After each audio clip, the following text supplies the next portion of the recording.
Things may be extremely quiet now, or even dead in some people's eyes, but there are still many people out there keeping the name of this franchise alive, so it can never be forgotten. こんにちは。シリーズプロデューサーの林です。本日はデッドアライブシリーズが新たなアップデートとともに復活することを発表させていただきます。I'm still in disbelief, but I can happily say that Dead or Alive is finally back.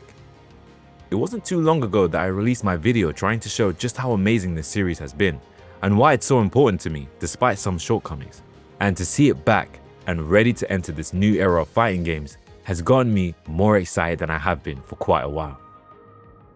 But before I continue on, I want to take a moment to pay respects to the late Tomonobu Itagaki, the visionary behind this series and a pioneer in the gaming industry in general. May he rest in peace. His presence in all our lives, even from afar, will never be forgotten, and I will continue to celebrate the gifts he left behind for all of us, forever. Thank you.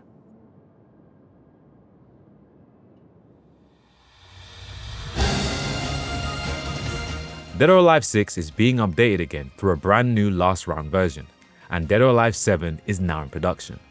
I'm so happy I'm here today talking about a real, tangible future for the series, with new things promised to come and not just speculation or rumors. On June 25th, Dead or Alive 6 will be released, adding brand new enhancements for both the current gen consoles and PC, along with new costumes, gameplay tweaks, and even brand new characters, as mentioned by Yosuke Hayashi, the previous producer for Dead or Alive 5 and many other Team Ninja games. Now, first and foremost, I want to mention there was no talk of improving the netcode for this last round release, which was one of the major flaws in the original DOA 6, coming out in this modern era of fighting games. I have hopes it will be included, as it's a really critical feature that allows players to have the best experience playing online with their friends and people from all over the world, as well as enabling a smooth online tournament experience for dedicated players to test their skills. That aside, I'm really excited about the confirmation of new characters being added to the game. Get ready. Personally, I would of course love to see Iron back. He told me is very similar to him in many ways, and I love playing her too, but you can never beat having iconic characters within the series making their way back into the game.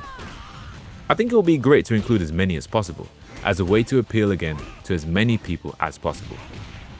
As well as Ain, it would be great to see Leon, Genfu, and Alpha 152 return.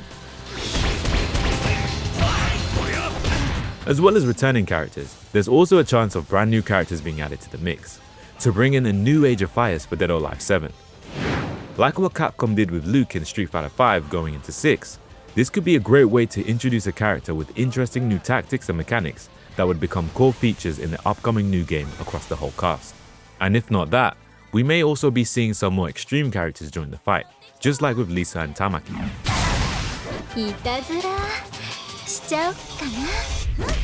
Guest characters for me are out of the question here, as I don't think it would be a great idea to use a collaboration on a game that's essentially a stepping stone to the next. But I'm sure we'll see one with DOA 7, and I can't wait to see who they call up, especially in an era where it seems more and more collaborations are happening between companies and IPs. Speaking of collaborations, although all the DLC characters will be included from launch, Mai Shiranui and Kula Diamond from the Fatal Fury and King of Fighters series won't be included. This is really disappointing, as Mai especially for me was a great addition to the game, but it seems like these licenses will not be renewed. The official website states additional character DLC from the original game won't carry over, so even if you purchase them now, you'll only be able to access them in the original version.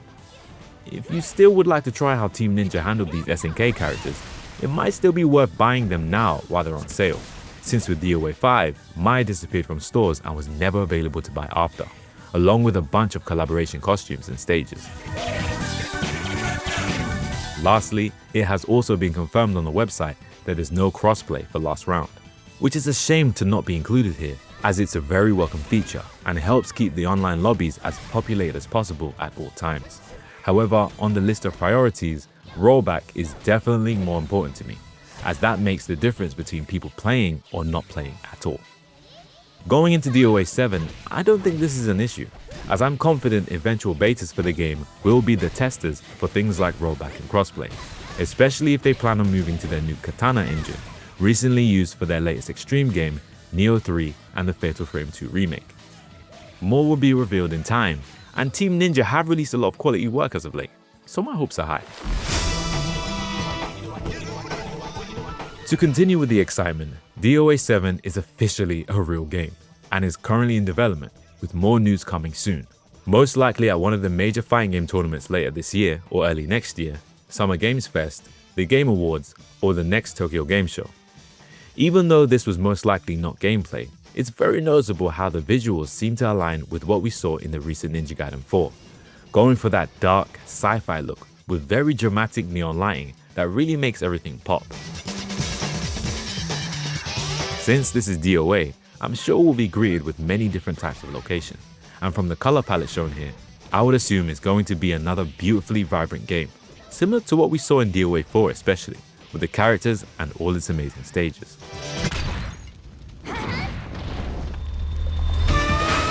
As for stages, this game is the perfect opportunity to carry on the signature multi-level stages the DOA series is known for, and with the power of current generation hardware, Team Ninja could push even further beyond things we've seen in previous games, and even bring some of the old stages back, re-envisioned with added surprises. I hope to see more instances where you can launch someone into pocket spaces within the stage, with all kinds of broken furniture and debris flying around everywhere, really adding to that chaotic martial arts movie vibe I got from playing these games back in the day. We didn't get to see much of Kasumi's face, but it's safe to say she'll have a new look. I wonder what style they'll go for. It's highly likely they're moving away from the looks of both DOA 5 and 6, towards a cross between more realistic faces that still have a subtle anime-styled look to them, like what Team Ninja have been doing with the upcoming Fatal Frame remake, Dynasty Warriors Origin, Neo 3, and what I believe was their hand in Ninja Gaiden 4 together with Platinum Games too. As for gameplay, nothing has been revealed yet, but we are most definitely going to see a change from what we saw in DOA 6. Personally, it would be cool to see them approach how to make the gameplay very dynamic without having a special meter that remained throughout rounds, and develop core mechanics with many different uses on both offense and defense to keep both players engaged in trying to make the right choices at every moment, which is what DOA has always been about through the use of the hold system, fast strikes, and throws. Single player content is also a big thing too. I talked about it in detail in the DOA video I released previously, which you're all welcome to go back and watch. But to briefly touch on it again, I think it's very important to include things in the game outside of just going online and fighting other players. Fighting games are still video games at the end of the day, and for wider audiences, having more fun things to do within the game is more valuable than we can imagine. I hope Team Ninja follow through with this, especially as they've done so well with their action games these past few years. As always, I'm open to a lot of different ideas, and still welcome some kind of meter mechanic as long as it makes the game more fun and satisfying to engage with your opponents. Like I mentioned before, in my eyes, the appeal of this game, and 3D fighting games in general, has always been that sort of simulation of detailed martial arts combat, and anything to push that to the forefront from a player and spectator point of view is something I would personally like to see. But I'm curious about what everyone else out there would like to see. Are you happy with these games adding huge flashy effects? Or do you prefer a cleaner look, with a heavier focus on detailed animation and dynamic camera work? I would love to know. This leads to my next topic, criticism, and how it can be used to help support what you love. I'm sure we're all well accustomed to how people on the internet nowadays love to dogpile on games they have any sort of issue with, even when things aren't all bad, completely throwing away the chances of having an open discussion with devs on what to improve with their game, which is really sad to see. This isn't a one-way street, however, as the developers also need to listen to their audiences and come to agreements on what's best for their games to keep things going, especially when it comes to fighting games. I really do hope after everything that has happened, Team Ninja stay in communication with all of us as we move forward into the next era of DOA, especially with DOA 7, as more players will most likely be joining there for the first time, or be rejoining after a very long time. As for us, the players and the fans, we should also have a think about how we approach criticizing what comes next. I'm not saying we should blindly accept everything that's given to us out of fear that things might end up going downhill, but we should really make clear the things that we enjoy and the things that we're not satisfied with, and give reasonable alternatives on how things could be changed for the better. Recently, a very good clip from Maximilian Dude has been going around that I very much agree with.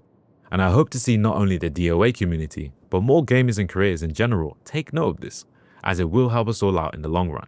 If you're like, hey, this game has this that are great, and it's really good, and it's running good, but this, and this, and this, and this, and this, these are big ass problems. So finding that criticism middle ground became really important to me. Outside of constructive criticisms, of course, the best way to support the fighting games you love is to play them. Playing them on your own, inviting your friends and family to play with you, anything to keep the name of the game alive. I want to shout out the many creators and platforms that have been around for ages, still supporting DOA through content online and tournaments for all these years, who I'm sure will be there every step of the way during this new era for the series. This includes the likes of Master, a veteran Ryu player who now works as a community manager for Team Ninja, the team behind Extreme Fighter Showdown for their various tournaments including DOA, Emery Reigns for his constant stream of gameplay, information and breakdowns of the games in the series, Roofamonga for more of the same, Hoodless, a DOA 6 world champion who's been involved with organizing major tournaments for the game as of late, including ones for Combo Breaker and TNS. There's also the Yamagata Prefecture Esports Union in Japan, aka Yesu, constantly streaming and organizing tournaments for DOA 6 for a long time now too, along with more dedicated groups and individuals out there. Also, there's a good community of DOA fans in the 3-Step Dodge Discord channel, where you can organize games with others or ask for help on how to play certain characters if you're new to the game. It's a great resource all around. This is a fairly new era with gaming, and fighting games in particular, for DOA to be joining again. I will be there every step of the way supporting the game in any way I can, together with all the fans of the series, to help the game thrive and reach even wider audiences, and encourage the devs to provide more fun for us all to enjoy for many years to come. People may have their own opinions on the series set in stone, but at this moment it really feels like a fresh start for the series, and is a perfect opportunity to get back into the good graces of the fans who were let down by the initial release of DOA 6, and open the doors to new players. In the end, fighting games need players more than anything to survive, so as long as we all stick around, not only do we get to enjoy our favorite games, but we keep the chances of things moving forward always open. Team Ninja are putting in the work to bring us this game, but this is also a new chance for us all to help by playing and providing feedback where necessary to keep this amazing series alive, just as many dedicated fans out there have been for a long time now. I'll see you all on Dead or Alive 6 last round, and of course the next game when it arrives. よっしゃてっぺん取るぞ